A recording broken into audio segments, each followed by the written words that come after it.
welcome to Make Thrift Buy, a show where you send me pictures of clothing that you found on the internet and I try to recreate them. About 2 weeks ago, Jackie Owen sent me this picture of these LED light up shoes and challenged me to recreate them. And at first, I was totally skeptical. I thought that you would need a degree in electrical engineering or at least some basic knowledge of how electronics work, which I don't have, to be able to recreate these. But no, guess what? I then came up with a way of making light up shoes that doesn't require any knowledge of electronics that should actually be really easy, I think. I mean, I don't want to talk too soon because I haven't tried it out yet, but I think these are gonna work really well. So let's begin. I started out by getting myself a pair of shoes, and I didn't own any shoes that were appropriate for this project, but I found these for $10 at the thrift shop and gave them a little clean before putting them on my table.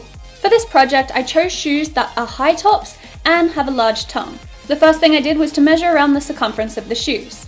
This came out at 25.5 inches or 65 centimeters, so the lights I get will have to be at least this long. The next thing I did was to find myself some LED strip lights. These are strips of lights with adhesive backing that you're actually apparently able to cut up. Because I don't really understand how electronics work, I made sure to get a set that already had a battery box attached so I wouldn't have to do any connecting of wires. The strip lights are also waterproof, which I figured would be a good idea seeing as I want to put them on shoes. Because the lights came in either 50, 100 or 150 centimeters and the circumference of my shoes is 65 centimeters, I chose the 100 centimeter lights. And I got 2 sets because I have 2 shoes. So when the lights arrived, I first checked out that they worked. Each set required 3 AA batteries. Awesome! They also came with this clicker to let me change modes and colors. So now I just have to figure out the best way of getting all of this onto these shoes. So the first thing I needed to do was to cut the lights down to the right size. So I looked this up in heaps of places, whether or not you could cut these, and all the websites I found said yes, you can, but I'm still terrified about cutting through something with wires in it. So here goes nothing. Oh, thank goodness they didn't explode. But do they still work? Yes! Alright, so on the inside of the shoe, I'm going to super glue the clicker down. So I basically just put a bit of super glue on the back and I held it down onto the shoe for a couple of minutes. Now the strip lights also have this adhesive on the back. I just have to peel the backing paper off first. I connect the lights back up to the clicker and using both the adhesive on the back of the lights and some super glue to make super sure that they'll stay on, I attach the lights all the way around the base of the shoe. And once that's done, I need to figure out what to do with this battery pack. I thread it up into the shoe like this, and I think that I'm gonna make a pouch for the battery pack on the inside of the shoe's tongue. So I grabbed myself some fabric that's similar to what the shoe's made out of. This is just some scrap PVC fabric that I had lying around. I draw a rectangle around my battery pack with about an extra inch on each side, and I cut this out.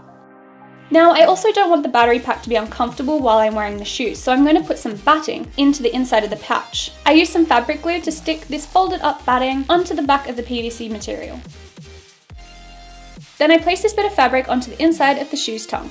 I use a needle and thread to sew it down the sides like this, and then after making sure that the battery actually fits inside, I sew the bottom of the pouch down like this. And while sewing, I make sure not to stick my needle all the way through the whole shoe tongue, just through this inside layer of fabric, because I don't want the stitches to be visible from the outside of the shoe.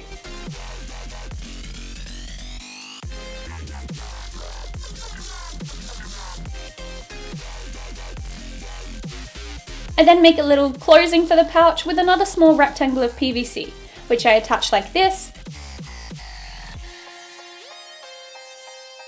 And then I glue on some Velcro strips so that the pouch can open and close like this.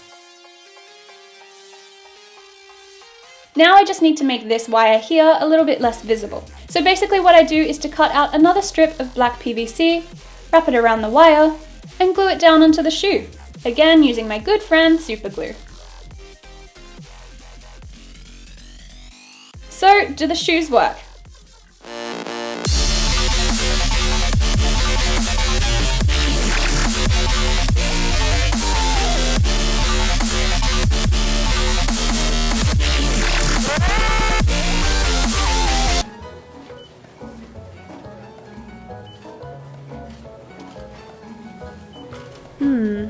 Beans.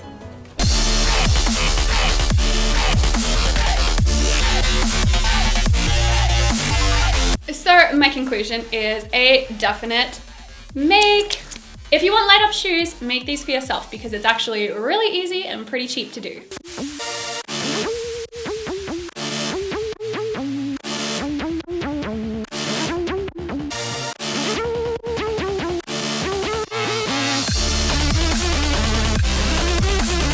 Okay, so I just want to add a little addendum to this video. So I made these shoes about a week ago now, and I kind of wanted to road test them and see how they lasted. And I've worn them a few times, and unfortunately, while it's all good around here, the lights stopped working here. And I figured out it's actually because of how my foot bends when I walk. It's actually kind of torn between the connector between the LED lights here, and it's just with this shoe. The other one is still totally fine. So these are actually like just too cool, and I need to buy more and fix this. I know how I can fix it, but it is gonna require me buying more lights. But if you are gonna try this out, what I'm gonna be doing is just placing this strip of lights more strategically around the shoe so that the bit that joins the different LED sections isn't where my foot's gonna be bending. Or you shoes like platforms whose soles won't bend at all. So I hope that's a helpful tip if you do try this out yourself. And if you do try this out, then hashtag with DIY Annika because I'd absolutely love to see how you go. Give this video a thumbs up if you enjoyed it, and I'll see you all next time. Bye!